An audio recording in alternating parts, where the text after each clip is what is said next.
This is an interview by Dotson Rader with Enrique Iglesias.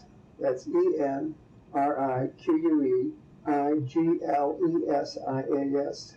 Enrique Iglesias in Miami, Key Biscayne, on Friday. The reason is that I want to start. We have a very romantic sensibility, at least from my point of view.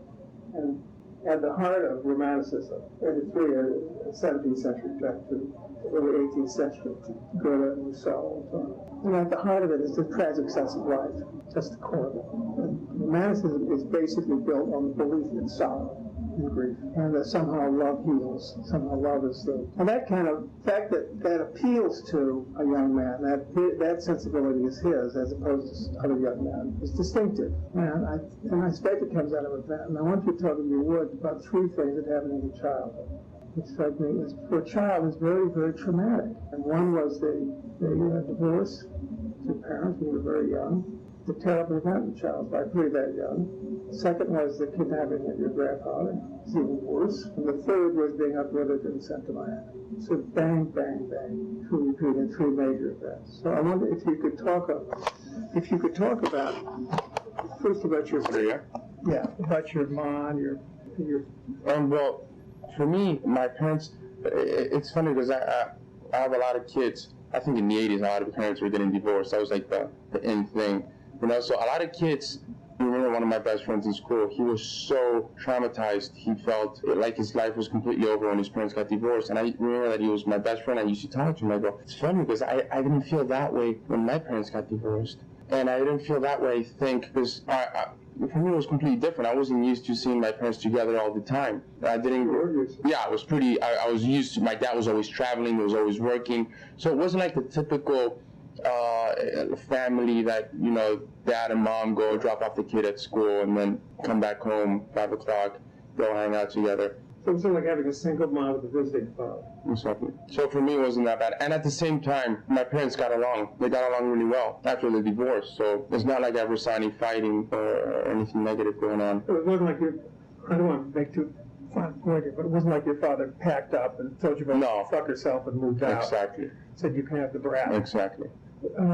I think what screws up, I've always said, I think it's better to see parents separate in good terms and together in bad terms. And a lot of times just stay together just because of the kids, and all it creates is just a lot of negativity because it's, you know, I think the kids feel that. But I think what happened to a lot of my friends is that they saw that at home. They saw their parents fighting and maybe trying to stick together just because of just for the sake of the kids. And just, you know, when you don't get along with someone, how can you live with them, you know? I know one thing is the reason they get mistake is precisely because of the kids. I think that's a mistake. Well, I think it's a mistake too, but a lot of them don't have any choice because if both parents leave, and they split up, they can't financially support the kids. They need the two. Most families now, the majority of Americans with kids now, both parents work. And one of the problems we're having with children is the absolute fact, Enrique, that when divorce happens, 90% of the time the children stay with the mother, and their effective income is cut in half. So they fall down. So people cling to a marriage for a lot of reasons having to do with finances. They can't afford a divorce. It's also, I still think it's still that reason, you know. I mean, for the sake of the kids, I don't think it's good to grow up in that environment. What is your mother like? My mom she's very smart. It was one thing I get from her is that she's just very smart. I think she's very dedicated, she's very smart, she's very organized. And when I say organized, I don't mean like just organized with her life. I think she's always known exactly what she wanted, and always just extremely one of the most organized persons that I know. By organized, you mean what? That she's got that she's certain? I think that she's not so much that she's certain, more than certain. I think just she lives a very organized life, a structured life. Yeah. And so it's predictable. She's predictable. No, not in a good sense. Yeah, she is. She's not crazy. She's no. You understand what she's about. No, she's just completely sane. Yeah. Now she's a journalist? No, she's not. I don't always say that always here, but she's not. She's not a journalist. So what is she an actress? No. Is she a model? No. I think, by the way, you've got an amazing number of interviews where you say contradictory things constantly. No. I read in New York. I mean, But she's not. She's just a housewife. She's not. Now you tell me the truth here, right? I promise you. Because you hear she's a model. I'll lie about my own stuff, but I don't lie about my mom. So your mother is basically Housewife. a housewife, and that's what she is now. Yeah. Is she remarried? Yeah. Right. So you have a stepfather. Yeah. Okay. It's funny, I never use that term stepfather.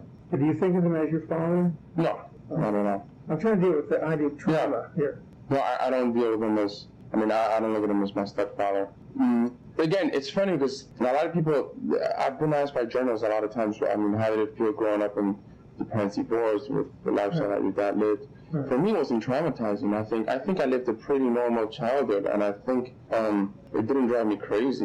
I didn't. No, I don't think you're crazy. No, but I didn't. Some kids, when you find kids, especially kids with famous parents. I watch a lot of these kids with famous parents on TV sometimes. I'm like, oh my God, I can't believe they're completely, I don't really relate to them in many ways. But I'm telling you, I grew up in a very normal way. Were you aware your parents were famous? Yeah, I knew my dad was famous, yeah. Tell me about your grandfather, the kidnapping. What the hell is that about? Again, I was 7 at the time. So, I perfectly remember. But for me, it was... my parents, they weren't very specific about the kidnapping at the time. They just said, my grandfather has been kidnapped. They didn't say it was by the terrorist group like that, which is very... Is your mother's father? This is my father's father. Father's father. Yeah. These are Basques? Yeah, it's independent. And at the time, it was scary because we went from living a pretty when it came down to security, when it came down to having a bodyguard, policeman, whatever, we went everywhere by ourselves, with my mom, and suddenly we were surrounded by cops or bodyguards, and that was very strange. It kind of took me time to get used to that. That's one of the reasons why, once my grandfather was freed and without the ransom money, my mom was freaking out because he was actually captured by the police before the ransom money was due. They never paid. So that was the whole problem too. But my mom was very afraid, and she wanted the money. Yeah, she would get threat letters, and she didn't know which ones. She just wouldn't know which ones were real, which ones weren't. And she just started panicking and said, I think the best thing to do is if you guys go live to America for 1 or 2 years, at least 1 year, so this whole thing can clear up.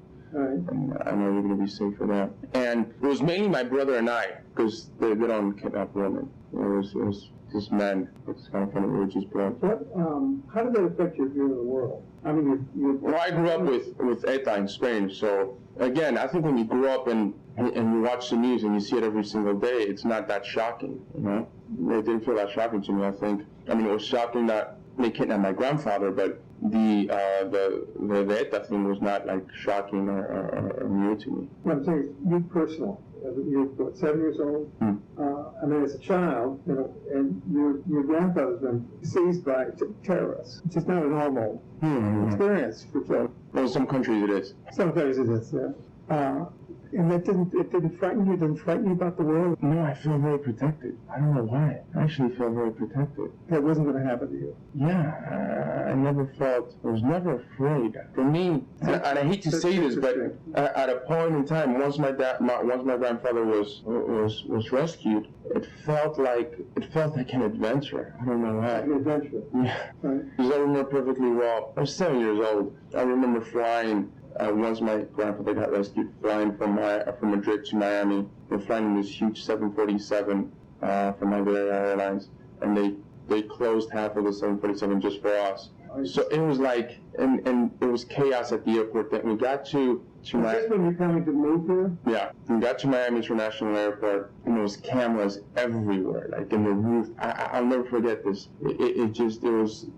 I remember perfectly well. Those cameras all over the roof, media everywhere, and they took us out of the plane in the runway, and they stuck us into helicopters, and I think we were escorted by the FBI, I think, and then we flew straight to my father's house.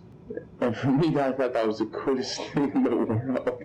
At the time, I'm like, I cannot believe this is out of control. It felt like being in a movie. It felt like a movie. Yeah. It was unreal. It was unreal, completely unreal. With this kind of how do you, as a child, it's a different question, because when you're a child and all this is happening to you, it seems perfectly normal, because you're not aware of how the rest of the world works, but you don't live that way. That's the way people live in the world, right? Exactly. How was it explained to you by your parents? It wasn't even explained. It wasn't even explained. The only thing I was explained is your grandfather has, I mean, not even an explanation. Your grandfather got kidnapped, and as days went by, I found out that it was ETA, and that's it. And then once he was rescued by this guy called, he was the chief of that police department, fucking Martorell, this guy. And that's all I remember. And I remember the guy just because he started working with my father after that. In one of your quotes, you referred to yourself as a Catholic boy. Don't go by my quotes. But, I know, but I thought that was I'm Catholic, so I found that positive. Yeah. I was just wondering, were you raised in a Yeah. I was raised, I went to a Catholic school, and they would make us Is this in Miami? No, this is in Spain. And then here, the school that I went to, I think it was Catholic too. What school? It was called Cushman. It's a little school in the middle of nowhere. Cushman, it's just a small school. I think there's no more than, could it be 100 students? You go to church now? No. I went to church in a long time. But I used to go to church every Sunday. When you were a child? When I was a child. And did that, We used to bore me to go to church. That's fun. It bores most kids. Yeah. It used to be like the worst when you have to go to church on Sundays and stand there for 2 hours. Sometimes even more. I was like, no, please. And not out of disrespect to the church. It was just, When you brought to Miami, what were you expecting before you got here? What was your sense of America? Well, I knew a lot about America because I've been coming here since I was 2, 3 years old. For me, the first thing that was shocking to me is just leaving my mom behind. That for me was tragic. It was very difficult at the time because. Why did she stay behind? Why didn't she bring you over in her own house here? Because she was remarried. My mom has. I have 2 half sisters. And she had her life. She couldn't do it. Yeah, she really couldn't do it. She had everything going on over there, and it was only supposed to be for 1 year. And I think my dad, he took on the responsibility and he said, "Look, just let me have the kids for 1 year." And until it was over. And again, it was only supposed to be for 1 year. And as time went by, we kind of got used to it. The first 6 months were terrible. Then I just began to get used to it, and I made friends. I started speaking English. I liked it. It was a place where Madrid is a place where you cannot. It's not as open. You can't practice as many sports. And we used to love sports. We used to like to play tennis, soccer. We were very, very athletic and very active. You said the first 6 months were bad, were difficult. It was difficult because you were what? You were alone? Because I felt lonely. I felt used. I feel like I was. You felt used? No. I was used to live in Madrid and having my friends and. So you left your friends and yeah. You left home.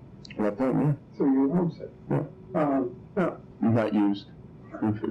No, I'm trying to be accurate here.